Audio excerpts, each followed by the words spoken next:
మంచి నీళ్ళు ఇచ్చింది బీఆర్ఎస్, జిల్లా ఇచ్చింది బీఆర్ఎస్, రైలు తెచ్చింది ఎవరు? బీఆర్ఎస్ పార్టీ తెచ్చింది కదా. ఆ రైలుకు భూసేకరణ చేయించింది, ఆ రైలు రావడానికి రాష్ట్ర ప్రభుత్వం వాటా కట్టింది, రైల్వే అధికారులతో మాట్లాడి మెదక్ ప్రజల కళ రైలును నిజం చేసింది బీఆర్ఎస్.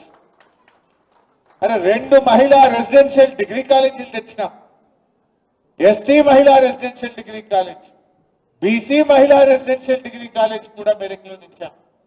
ఏం తేందేముండదు, ఎన్నో అభివృద్ధి కార్యక్రమాలు జరిగినాయి. మరి 2 ఏళ్లలో అసలు జరిగిందేమనుందా?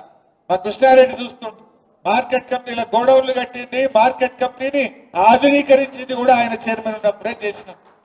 ఇలా చెప్పుకుంటూ పోతే ఎన్నో పనులున్నాయి. ఈ 2 ఏళ్లలో ఒక పని ఉన్నదా తప్పి?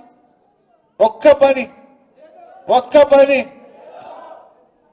ఇవాళ నాకు గుర్తొస్తుంది, మా మల్లికార్జున్ కనబడుతుంది. 2015లో మల్లికార్జున్ చైర్మన్ ఉన్నప్పుడు 2 స్కాచ్ అవార్డులు ఈ మెదక్కు వచ్చినాయి. బీఆర్ఎస్ మున్సిపల్ చైర్మన్ ఉన్నప్పుడు 2 స్కాచ్ అవార్డులు కూడా మెదక్ మున్సిపాలిటీకి కూడా ఆ రోజుల్లో బీఆర్ఎస్ హయాంలోనే వచ్చినాయి తప్ప ఈ కాంగ్రెస్ చేసింది ఏం లేదు. కాంగ్రెస్ కాలంలో ఒకటే పేరు మెదక్ మషూర్, గాడిదలకు మషూర్ చేసింది. ఏమన్నా చేసిరా వీళ్ళు?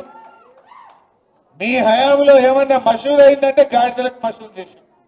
కానీ ఇలా బీఆర్ఎస్ వచ్చినాక జిల్లా చేసింది, కలెక్టరేట్ కట్టింది, ఎస్పీ కార్యాలయం కట్టింది, మెడికల్ కాలేజ్ తెచ్చింది, రెసిడెన్షియల్ మహిళా డిగ్రీ కాలేజీలు తెచ్చింది, టిమ్రీ స్కూల్ తెచ్చింది, టిమ్రీస్ కాలేజ్ తెచ్చింది, 4 లైన్ రోడ్లు చేసింది, మంచినీళ్లు తెచ్చింది, రైలు తెచ్చింది, మెడికల్. ఎన్ని చెప్పాలి? ఇట్లా చెప్పాలి. ఇన్ని చేసిన బీఆర్ఎస్ పార్టీ. అదే రామాయణపేట ఆర్టీఓ ఆఫీస్ కావాలని ఎన్నో ఏండ్ల కోరిక. కేసీఆర్ మెదక్ వచ్చిండు, తెల్లారి వరకు రామాయణపేట ఆర్టీఓ ఆఫీస్ ఇచ్చింది కేసీఆర్ కాదా? అరే ఎన్ని చేసినాం? వీళ్ళు చాలా చెప్పిండ్రు, మరి అయిందా? రేవంత్ రెడ్డి మొన్నెన్నో మాట్లాడిండు. మనమంటే సిగ్నల్ కార్డ్ ఎవరన్నా లైన్ దాటితే నీ బ్యాంకులకి వెళ్ళి డైరెక్ట్ అకౌంట్ లో పైసలు తీసుకుంటారట. సార్ చూసిరా మీరు? నీకు తెలియకుండా నీ పైసలు బ్యాంకుల నుంచి డైరెక్ట్ తీసుకుంటారట. వాళ్ళని ఏమంటారే? ఈ మధ్య కొత్త సైబర్ నేరగాళ్ళు అంటారు. నీ పైసలు నీకు తెలియకుండా నీ బ్యాంకులకి వెళ్ళి అకౌంట్లకి వెళ్ళి తీసుకుంటే వాళ్ళని ఏమంటారు? మరి ముఖ్యమంత్రికి సైబర్ నేరగాళ్ళకి ఏమైనా తేడా ఉన్నదా? ఏమైనా తేడా ఉన్నదా? ఏం చెప్పిండు ఎలక్షన్ల ముంగట? మహాలక్ష్మి 2500 ఇస్తా, మీకు 4000 అవ్వాతాతలకు పింఛన్ ఇస్తా. కేసీఆర్ గారు ఉన్నప్పుడు రైతు బంధు నేరుగా ప్రజల అకౌంట్లలో వేసింది. కేసీఆర్ గారు నేరుగా అవ్వాతాతల పింఛన్ 200 నుంచి 2000 చేసి అకౌంట్లలో వేసింది. కేసీఆర్ ఏమో ప్రభుత్వ ఖజానా నుంచి ప్రజల ఖజానాలోకి, ప్రజల అకౌంట్లలో కేసీఆర్ డబ్బులు వేస్తే రేవంత్ రెడ్డి ఏమంటున్నాడు? ప్రజల అకౌంట్లలోకి వెళ్ళి పైసలు గుంజుకుంటాడు.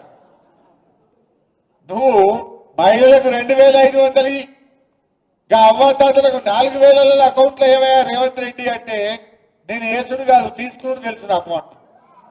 ఏసుడు తెలియదు తీసుకుడు తెలుసు అంటుండు. అయినా వేద్దామా? బాగా ఆలోచించండి. మొన్ననే బాకీ కార్డులు వచ్చింది మెదక్లా చూసిన. ఒక్కొక్క అవ్వకు తాతకు 25 నెలలు నిండింది గవర్నమెంట్ వచ్చి. 50,000 బాకీ పడ్డట్టేనా? ఎవడన్నా కాంగ్రెస్ వాడు రేపు అవ్వ దగ్గరకో తాత దగ్గరకో ఓటు అడిగితే ఏం చెప్పాలి? బిడ్డ 50,000 ఇచ్చినాకనే ఓటు అడగాలి కాంగ్రెస్ వాడు అని చెప్పాలి. ఎవరైనా చెల్లె దగ్గరికి పోయి ఓటు అడిగితే 62,500 బాకీ పడ్డావు, ఇచ్చినాకనే ఓటేస్తామని చెప్పాలి. క్యూన్యూస్ పేరు చెప్పి ఎవరైనా వసూళ్లకు, అక్రమాలకు, బెదిరింపులకు గురి చేసినా క్యూన్యూస్కి సమాచారం ఇవ్వండి. క్యూన్యూస్ ఎప్పుడూ ఇలాంటి చర్యలకు పాల్పడదు, ప్రోత్సహించదు. క్యూన్యూస్ ఎల్లప్పుడూ ప్రజా గొంతుకగా ప్రజల సమస్యల కోసం నిరంతరం పోరాడుతుంది. మీకు ఎలాంటి సమస్య ఉన్నా క్యూన్యూస్ని కాంటాక్ట్ అవ్వండి. సంప్రదించవలసిన ఫోన్ నెంబర్ 7569534968 8688926084.